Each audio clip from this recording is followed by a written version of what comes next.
The Kaub water gauge is one of the Rhine River's most closely watched points. At its shallowest, low water levels here force vessels to reduce their loads to avoid running aground, pushing freight onto roads and rail and driving up costs. Nearly everything moving inland from the port of Rotterdam travels through this stretch of the River Rhine, meaning that just a few centimeters of water loss can ripple through supply chains serving factories across Europe. The town's mayor says he's never seen the river this low. Kaub ist quasi ein Richtwert. The Kaub gauge serves as a benchmark for ships travelling from the lower Rhine to places like BASF. These companies, refineries and the like, receive many of their raw materials by ship, so they load their vessels based on the Kaub gauge reading.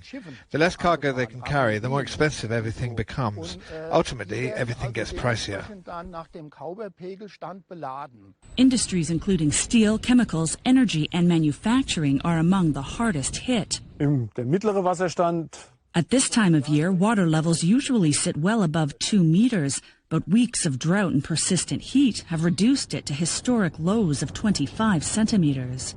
Shipping traffic has dropped significantly due to these low water levels. First, the river cruise ships suspended operations, followed by the larger cargo vessels.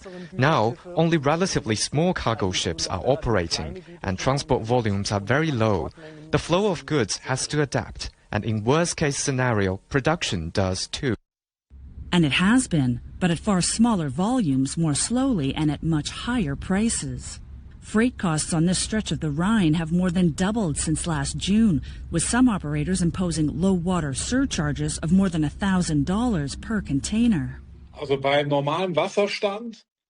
Under normal water levels, a Rhine barge can carry around 500 containers. Currently, that capacity is down to just 20%, meaning only 100 containers. That leaves 400 containers sitting idle somewhere, while the 100 that can be transported become much more expensive to ship.